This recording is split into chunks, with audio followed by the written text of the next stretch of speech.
his daughter Cellista is working on a dance and music film based off of this book. So, hello, Professor Seeburger. Thank you so much for coming. I am glad to be here. Thank you for inviting me. Thank you. So I'll just get started with a few questions. My first one was, what inspired your path to philosophy? You know, when you sent me the copy of the questions in advance, which I thank you for, in reading that first question, you got my mind going, which is always a dangerous thing to do with a philosopher. And but what it struck me is, well, it might even be better to reword that question into what inspired me into philosophy. And what I've got in mind there, and this is very typical of how my mind tends to process things. If you look at the etymology, the root meanings of the word inspire, it comes from in, which means in or into, and the spire is the same word as spirit. And it comes from that same root, and it means breath. So to inspire is literally to breathe into.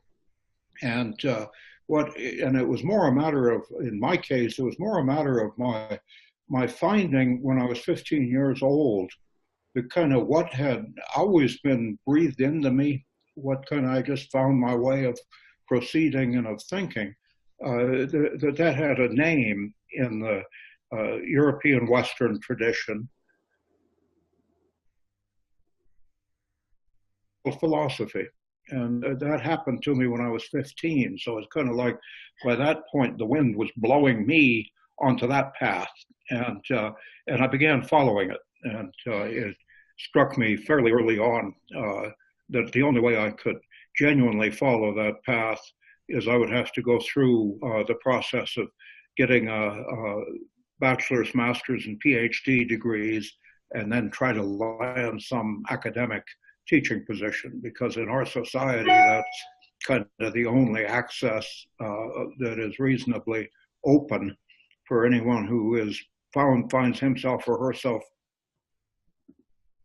breathed onto the path of philosophy, as you put it. And what did that breathing of me onto the path so named was a sophomore teacher who taught a large class in Western civilization. And he did a lot of the teaching by assigning reading to be done by the students and then having them get up in front of the class and give a book report, on what they'd read and their impressions. And for whatever reason, serendipity, I would say, is probably the main thing. He assigned me John Locke's second treatise on civil government. And so I read that, which is not an easy thing for a 15-year-old to read, but I plowed my way through it. And I disagreed with virtually everything that John Locke said. And today I have deeper roots of disagreement. I mean, I haven't really changed my response to John Locke, but the reasons I would give for not going the route exactly as he tries to would be different today. But anyway, that is what made me all of a sudden realize that I saw that, well, even though I disagreed with him, the sort of thing that Locke did was what I just found myself always doing by nature. Whenever something was laid in front of me, I would think it, in the way that Locke does. I would try to think it through and figure out, well, where does this lead? Where does it come from? That kind of stuff. Yeah. And so I thought, well, goodness, if he's a philosopher, I guess maybe I should be one too. So that's how it all started. That's a long-winded answer to your simple question. I love it. Wow, that's great, and from such an early age too. That's fascinating. So, your book, The Irrelevance of Power, could you just talk to us a little bit about it? How you got started with that? I would be happy to. It originates actually with work that I began doing a long time ago now, few years, on the blog that I also do, an occasional blog. I try to put up a couple of things a month in a blog called Trauma and Philosophy, and one of your later questions will ask about that. Mm-hmm. But what led me to those blogs, which then got eventually made into the book and with some additional material.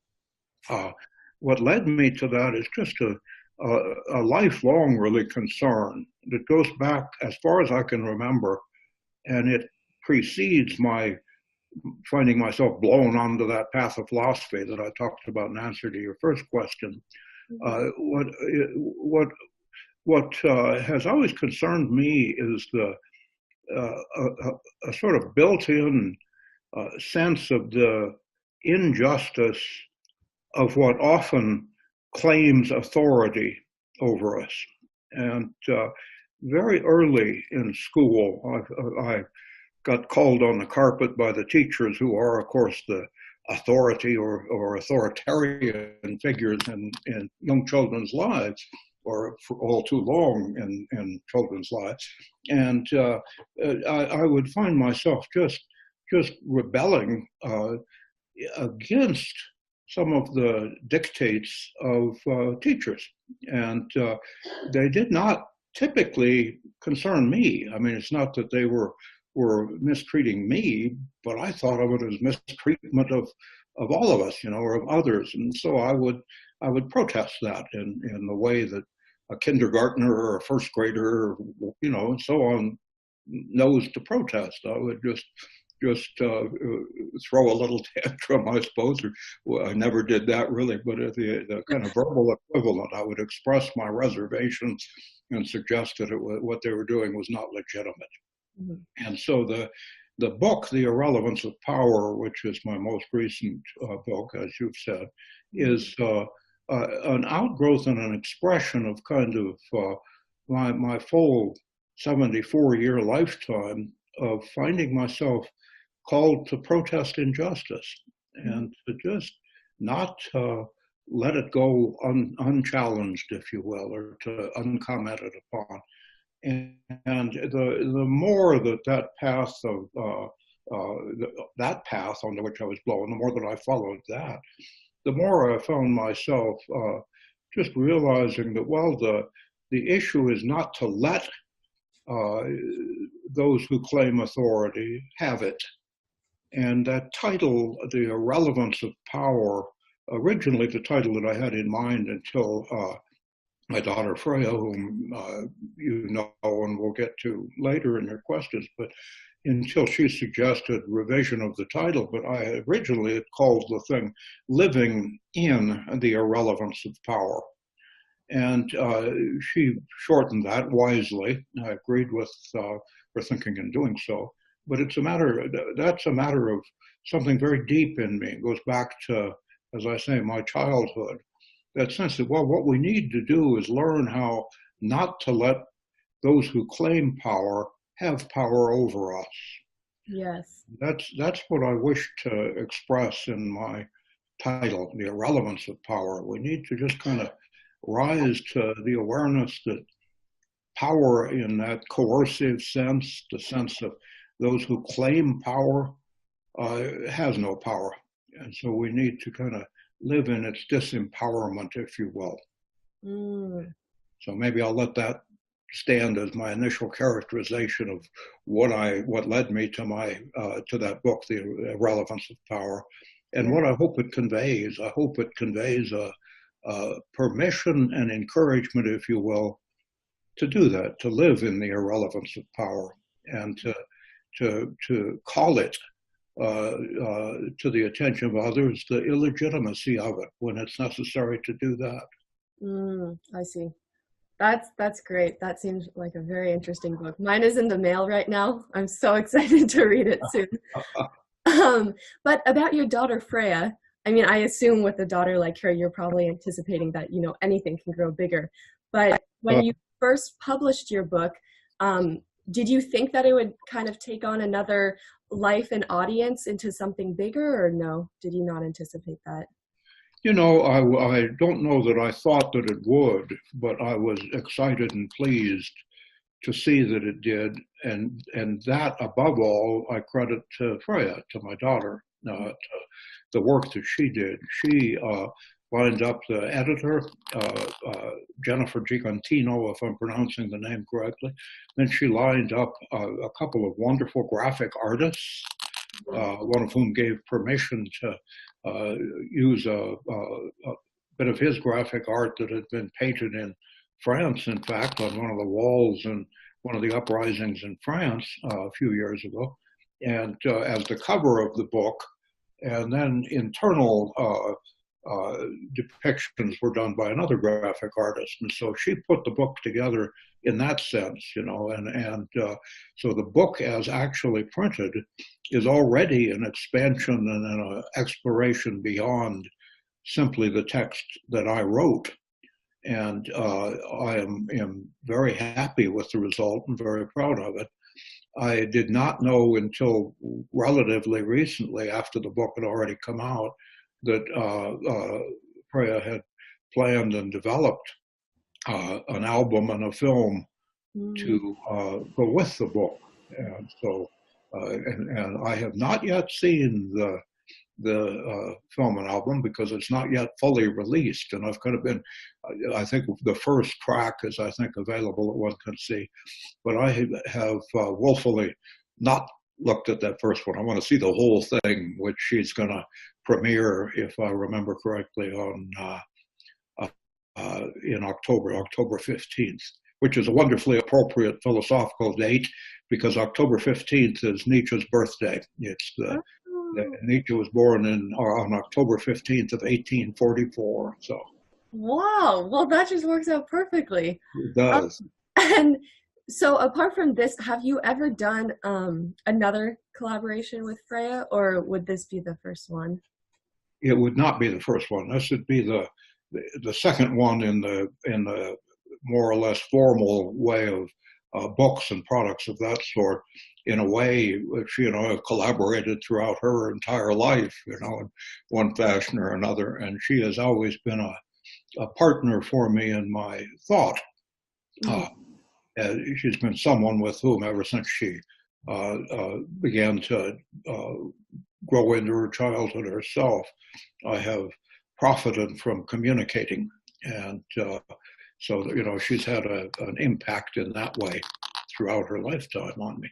But we did collaborate more formally in a project of hers that itself grew, I think, out of the impact perhaps between the two of us, out of my influence on her, her influence upon me, which was called Transfigurations. And that's both an album, an accompanying film. She has performed it nationally across the nation in the last few years. And it was accompanied by a little book that she credited me as co-author of. The book consists of the 2/3 of it is basically is her liner notes, for example, to the album, which are very detailed and very worth reading, and then some reflections of her own. And then about the final third consists of some essays of mine, some of which were written originally for the book Transfigurations, or for it's not called that, but it's called a companion or something to Transfigurations. And some of them were written specifically for the book. Others were written for other purposes. For example, one of them, an essay about finding my father, finding father, which is part of that Transfigurations book. Came from an earlier book of my own that you asked about in one of your later questions, Emotional Literacy. And it was an essay there of mine called Humbling Pride. And actually, I think that may be what Freya kept as the title in Transfigurations. I see. Okay, and then back to your other book, The Irrelevance of Power. So when the composers, they were each given an excerpt of your book to create the music, I believe. So I would think that would cause some risks in misinterpretation of your chapters that may or may not have been intentional. So how did you feel about that? Did you kind of get a feel of, or a sense of letting go, or were you kind of not annoyed, but a little bit confused or disgruntled with the changes in the thoughts. But well, what did you think of that?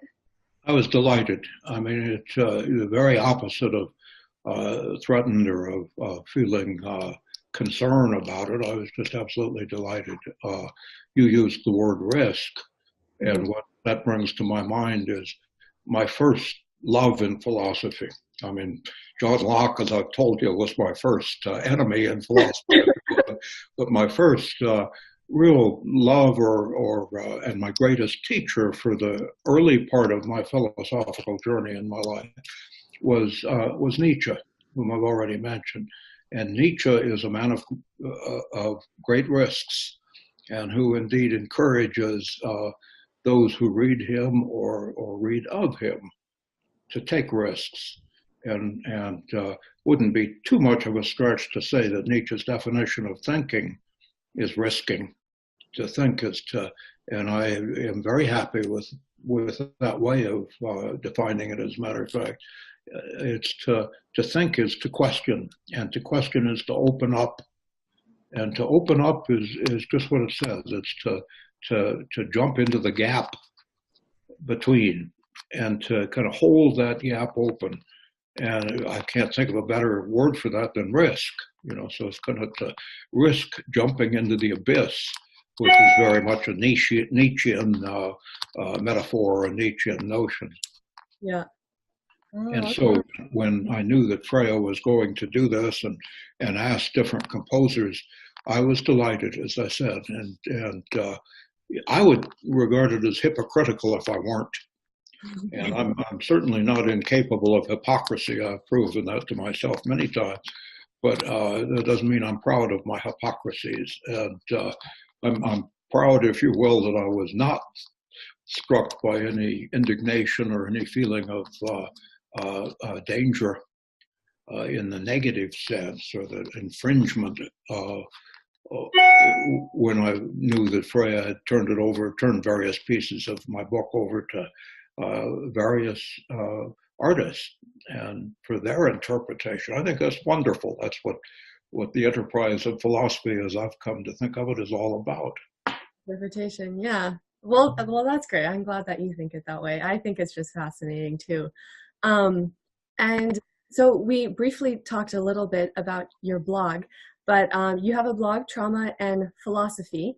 Does the relationship between trauma and philosophy factor into the irrelevance of power? It does indeed. I mean, as I said, large parts of the content of the book, The Irrelevance of Power, derive, in fact, from that blog.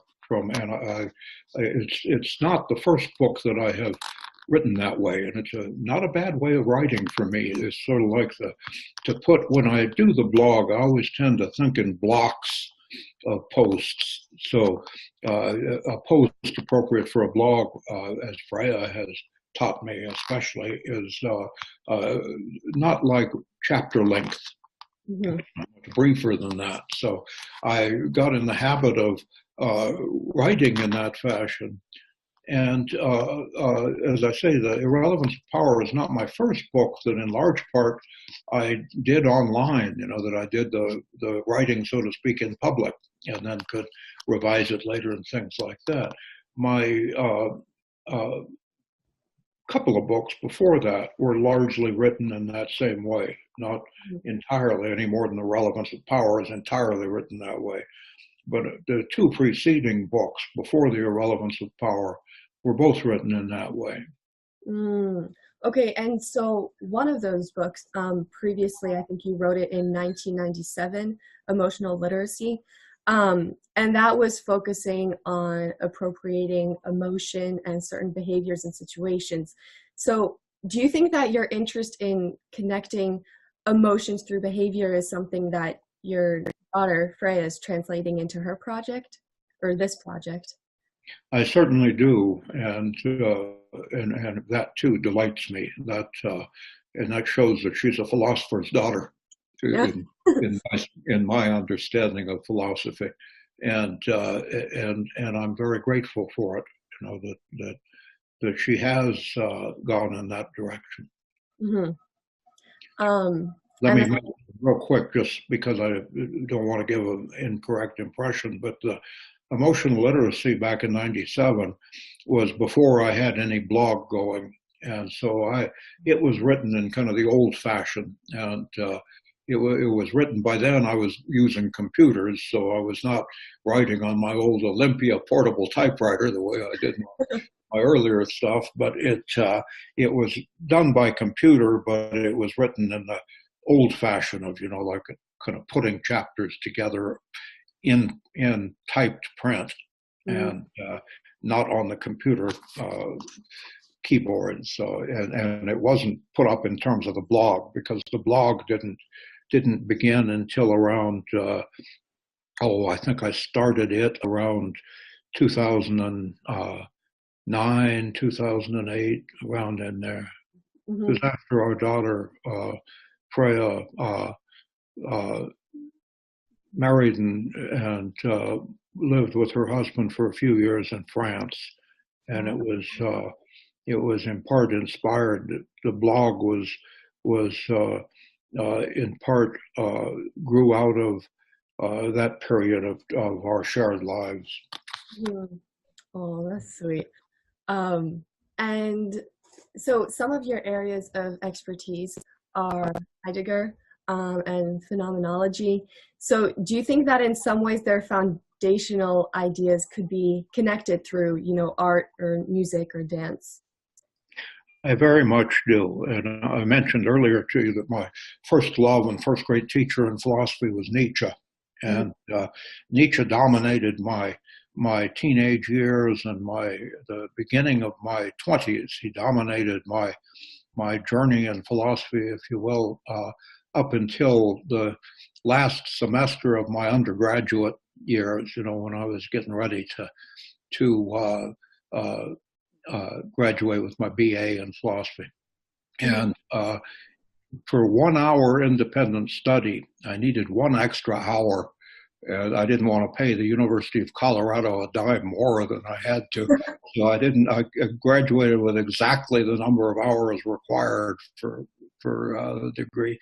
And the last semester, though, I had to pick up 1 hour, and I did it with independent study with a faculty member in the philosophy department who was very open and charitable, and a living example to me of what a philosopher ought to be like. And I'd tried to read Heidegger before, but I couldn't get into it. Mm, So I thought, well, I'll give it one try again, because he was a going name in continental philosophy, which is the area in which I had my interest. And so I thought I'd give it one more try. So I went to the faculty member involved and introduced myself, and he agreed. He was the only person that really had expertise in Heidegger, so he agreed to work with me and on a 1 hour independent study. And he said, well, take Being and Time, which is Heidegger's name-making work, came out in 1927 in German, then got translated in the beginning of the 60s into English. And he told me, take the English translation of Being and Time. You just read some of that, and after you've read some, come back towards the end of the semester and meet with me again, and we can talk about it. And then that should be enough for one lousy hour credit. And so I thought, well, wonderful. So I started reading at the beginning of that final semester of mine. I started reading Heidegger's Being and Time, and it was like the wax had fallen from my ears and the scales from my eyes, because all of a sudden it just enthralled me. mm, And Heidegger became my new Nietzsche, if you will. He became my second great teacher and my greatest lifetime teacher in thinking and in philosophy. Nietzsche is second in order, and I have nothing but love and respect for Nietzsche, for the memory of Nietzsche. But Heidegger became my most important influence and teacher. And he emphasizes a work of his that goes back to the early 30s, called On the Origin of the Work of Art. That's the standard way of translating the title of it. And art is very much of concern to him. And that essay, which I read for that 1 hour independent study, I ended up reading all of Being in Time and anything else that existed in translation from Heidegger into English at the time. And there wasn't all that much back at the when that was going on. So I read all that, and I obviously got an A because the faculty member, who was a good man, was encouraging me, and he was very pleased that I sort of jumped into that abyss of Heidegger, if you will. And but anyway, the essay on the origin of the work of art, I actually first read in German when I was new in graduate school, working on my graduate degrees, also at the University of Colorado, by the way. And I worked on them, and one of the requirements for getting a advanced degree, PhD, is you had to have 2 languages besides English. And so the 2 of mine became German and French. And the French I forgot as soon as I learned it until my daughter married a French person, and then I relearned it so that I can at least read it. But the German I wanted, because most of Heidegger was not translated. Mm-hmm. And so, and the origin of the work of art had not yet been translated. So I read it in the original German, and that's how I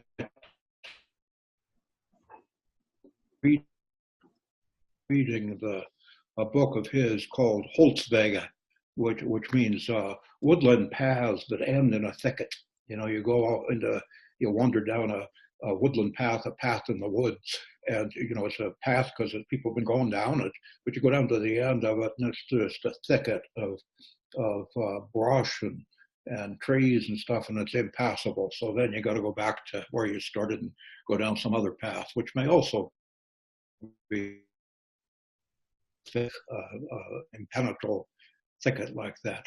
And in that volume is contained the origin of the work of art, you know, the German version of that, the original.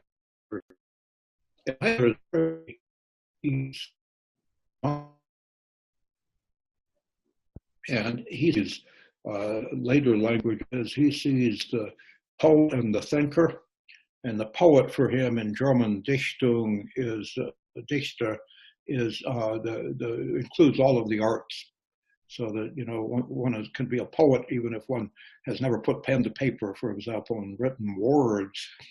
Musicians like my daughter, they're in that sense that Heidegger is concerned with, and Heidegger talks about the poet and the thinker.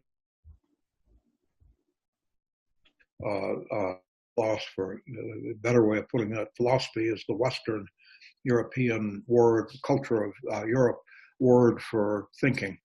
Okay, but so Dichtung und Denken, poetry and thinking, says Heidegger, borrowing a line from a German poet, Hölderlin. He says, dwell near to one another on mountains most distant.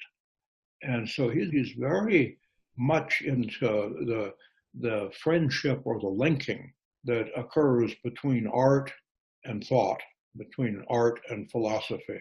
And so when your question that you asked there is, does Heidegger, or phenomenology and Heidegger in particular, provide a bridge that one can perhaps go between art and philosophy?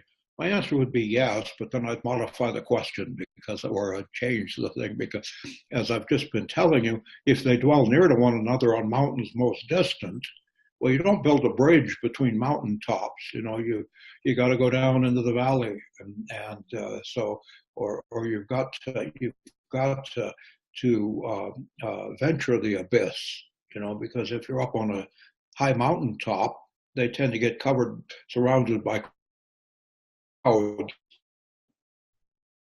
Got to go down into the depths, down into the valley, which is a nice Heideggerian Nietzschean. It kind of combines the two, reference or resonance to it. So, does that answer your question? I hope in some sense. No, it definitely does. I learned so much more about this philosopher. You definitely know a lot about him. That was great. And so just to finish off this interview, one more question. Sure. What aspect of your book do you hope to be conveyed in this film? I hope what is conveyed is rage, Mm-hmm. which is the title of the film and of the album that our daughter has produced for us. And rage against uh, illegitimate claims to authority. Mm-hmm. It goes back very, very deeply into my own life and my own personality. What I hope that one would get from it is that permission to be enraged. Mm-hmm. And part of what I write about in The Irrelevance of Power, as well as elsewhere, is the importance of reclaiming our language, our common language, which has tended to be, not tended to be, it has been stolen from us. Mm-hmm. And I talk that way in the book, The Irrelevance of Power, and elsewhere. And words like rage have been taken from us, including the sort of permission to feel rage. So that very often when we feel rage in our society, we fault ourselves for it. And we figure, well, we're perhaps not following the path that we think we're supposed to follow. And rage is, in our society, all too unfortunately, in my judgment, is permitted to those who are in positions claiming authority, Mm-hmm. and therefore lacking it, in my own way of Yeah. processing these things. And so what we need to do is reclaim, among other things, that very word rage, and let us rage indeed against illegitimate claims to power. Let's rage again, indeed, against what I call in the book the power of the closed fist, Mm-hmm. which is not original with me. That idea of the distinction between the power of the closed fist, which is the power of force and of those who claim authority, and then there's the power of the open hand, which is welcoming and inviting, Mm-hmm. and is the hand of friendship. So what I hope people would come away from the book and our Freya's accompanying album and film would be that invitation to take themselves back, including their language back, from those who have stolen us away from ourselves. Mm. Wow. Well, I thank you so much for your time. I think that connecting philosophy with the arts is fascinating, and I can't wait to see how this project turns out. I'm very excited about it. So again, this is Professor Seeburger, author and professor of philosophy. His book, The Irrelevance of Power, was what inspired this project. So thank you so much for coming. I really enjoyed talking with you. Thank you very much. I enjoyed it. Thank you.